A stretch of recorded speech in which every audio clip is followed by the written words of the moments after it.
warahmatullahi wabarakatuh. Halo teman-teman semuanya, saya Alifia Saharani. Pada kesempatan kali ini kita akan belajar mengenai konflik dan integrasi dalam kehidupan sosial. Kita akan belajar menggunakan media pembelajaran PowerPoint interaktif yang didesain menggunakan aplikasi Canva. Nah, sebelum kita mulai pembelajarannya, saya akan menjelaskan mengenai aplikasi Canva terlebih dahulu. Mari kita simak penjelasannya. Canva merupakan platform desain grafis yang digunakan untuk membuat desain pada kiriman media sosial, presentasi, poster, resume, dan konten visual lainnya. Canva dapat digunakan oleh guru sebagai alternatif media pembelajaran untuk merancang materi yang akan disampaikan kepada peserta didik, baik secara sinkron melalui pembelajaran tatap muka di sekolah, maupun secara asinkron melalui video pembelajaran yang tersedia di platform YouTube seperti yang sedang kalian saksikan sekarang ini. Istimewanya, Canva menyediakan berbagai fitur kreatif seperti elemen bergambar, kemudian fitur teks dengan font yang sangat bervariasi, dan ada juga fitur unggahan untuk menyertakan berbagai foto dari folder perangkat. Nah, nantinya hasil desain yang sudah dirancang dapat kita unduh dalam berbagai format seperti PDF, JPG, JPEG, ataupun PPT, dan lain sebagainya. Selain itu, aplikasi Canva ini juga termasuk dalam kategori aplikasi user-friendly karena mudah digunakan bagi pemula dan dapat diakses melalui PC ataupun smartphone. Selanjutnya, kita akan beralih ke tutorial atau langkah-langkah membuat media pembelajaran melalui aplikasi Canva. Langkah yang pertama, kita bisa mendownload aplikasi Canva ke perangkat yang akan kita gunakan atau dengan mengakses website www.canva.com. Kemudian, kita bisa melakukan registrasi akun terlebih dahulu melalui email Google maupun akun Facebook. Atau bisa dengan langsung login jika kita sudah memiliki akun. Langkah yang kedua, kita bisa klik buat desain untuk mulai mengedit desain kita sendiri.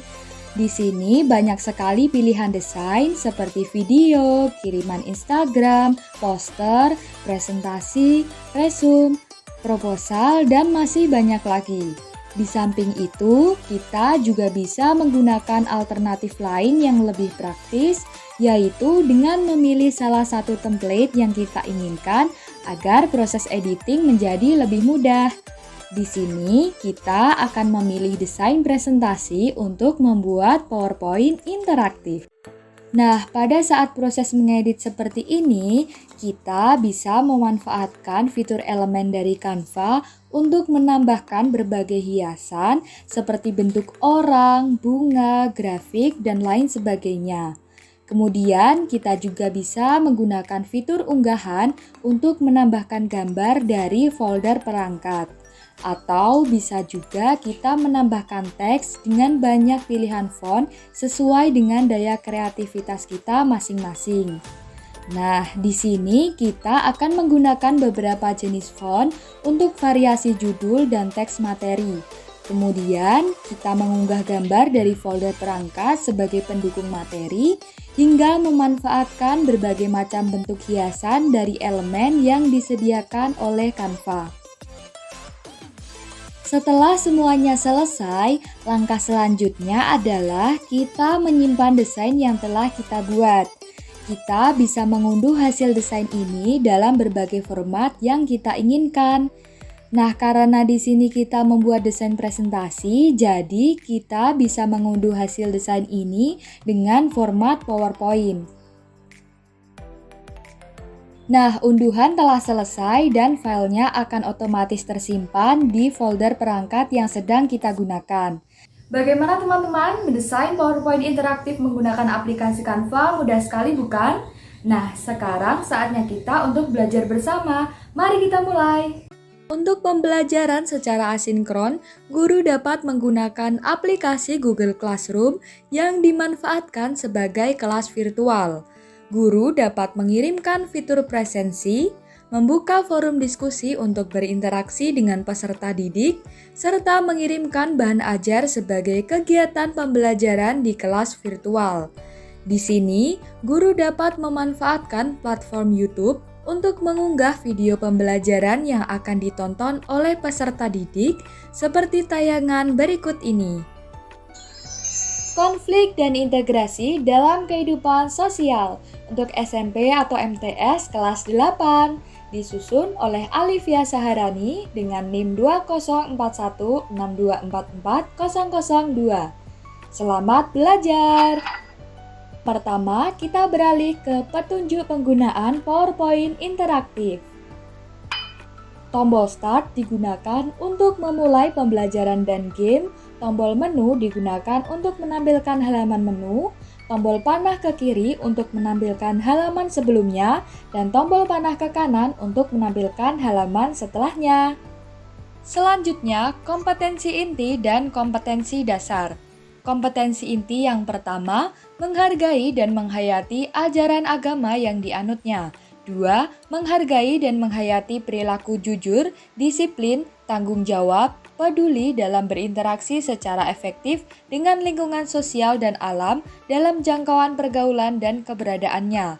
3. Memahami pengetahuan berdasarkan rasa ingin tahunya tentang ilmu pengetahuan, teknologi, seni, budaya, terkait fenomena dan kejadian tampak mata. 4. Mencoba mengolah dan menyaji dalam ranah konkret maupun ranah abstrak sesuai dengan yang dipelajari di sekolah dan sumber lain yang sama dalam sudut pandang teori. Kompetensi dasar, menganalisis pengaruh interaksi sosial dalam ruang yang berbeda terhadap kehidupan sosial budaya serta pengembangan kehidupan kebangsaan. Selanjutnya, menyajikan hasil analisis tentang pengaruh interaksi sosial dalam ruang yang berbeda terhadap kehidupan sosial dan budaya serta pengembangan kehidupan kebangsaan. Kemudian, tujuan pembelajaran. Yang pertama, setelah membaca materi dan melihat contoh gambar, peserta didik dapat menjelaskan tentang pengertian konflik sesuai dengan pemahaman masing-masing. 2. Melalui pemahaman materi dan mengamati fenomena konflik, peserta didik dapat menyebutkan faktor penyebab konflik sosial. 3. Setelah mempelajari berbagai macam konflik sosial, peserta didik dapat mengidentifikasi akibat konflik dalam kehidupan sosial sesuai pemahaman masing-masing. 4. Melalui pengamatan masing-masing, peserta didik dapat mendeteksi fenomena konflik sosial dalam lingkungan sekitarnya beserta cara menangani konflik sosial tersebut dengan kritis. 5. Setelah membaca materi integrasi sosial, peserta didik dapat mengingat pengertian integrasi sosial dan faktor terbentuknya integrasi sosial sesuai ingatan masing-masing. 6. Disajikan macam-macam integrasi sosial dan beberapa contoh kasus. Peserta didik dapat memahami bentuk-bentuk integrasi sosial sesuai dengan pengalamannya masing-masing. 7. Melalui pemaparan materi, peserta didik dapat menjelaskan proses integrasi sosial sesuai dengan pemahaman masing-masing. 8. Melalui pemaparan materi, peserta didik dapat mendeteksi faktor pendorong integrasi sosial secara kritis. Selanjutnya kita beralih ke materi pembelajaran. Di sini tersedia 2 bab, yang pertama tentang konflik sosial dan bab kedua mengenai integrasi sosial. Pertama, kita akan mempelajari bab 1, konflik sosial. Terdapat 4 poin bahasan. Yang pertama, pengertian konflik sosial. Apa itu konflik sosial?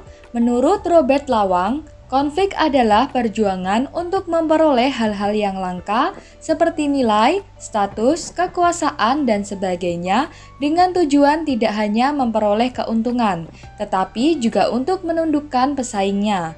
Sedangkan menurut Aryono Suryono, konflik adalah proses di mana dua pihak berusaha menggagalkan tercapainya tujuan masing-masing yang disebabkan oleh adanya perbedaan pendapat, nilai, ataupun tuntutan dari masing-masing pihak.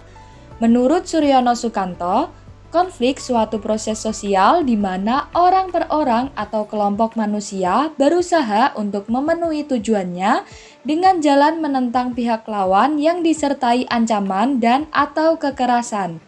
Nah, kesimpulannya, konflik sosial adalah proses sosial yang melibatkan dua pihak individu atau kelompok yang saling bertentangan dalam mempertahankan tujuan masing-masing. Selanjutnya, faktor penyebab konflik sosial. Yang pertama disebabkan oleh perbedaan individu. Kemudian, faktor yang kedua disebabkan oleh perbedaan latar belakang kebudayaan. Faktor yang ketiga, perbedaan kepentingan. Dan yang terakhir, perubahan nilai yang cepat. Poin bahasan selanjutnya, akibat konflik sosial. Selanjutnya, cara mengatasi konflik sosial. Setelah kita selesai belajar, saatnya kita beralih ke aktivitas kuis. Untuk memperkuat pemahaman, ayo mulai bermain kuis dengan klik tombol start di bawah ini. Pastikan kalian menjawab pilihan yang benar, selamat mengerjakan, dan ayo mulai bermain. Soal nomor 1. Tidak serasinya hubungan antara tindakan sosial dengan nilai dan norma akan mengakibatkan terjadinya apakah kesejahteraan sosial? Kita klik memilih kesejahteraan sosial. Ataukah keselarasan sosial? Atau mungkin keteraturan sosial? Nah, jawabannya adalah konflik sosial. Soal nomor 2. Konflik antara buruh dan pengusaha kerap sekali naik ke pengadilan. Pemberian upah yang tidak sesuai menjadi salah satu alasan. Kasus tersebut menggambarkan konflik terjadi karena faktor apakah budaya? Atau mungkin faktor keluarga? Atau faktor kepribadian? Nah, jawabannya adalah faktor kepentingan. Selanjutnya, peserta didik dapat meneruskan mengerjakan latihan soal berupa kuis dalam PowerPoint interaktif dengan memilih jawaban yang dirasanya benar.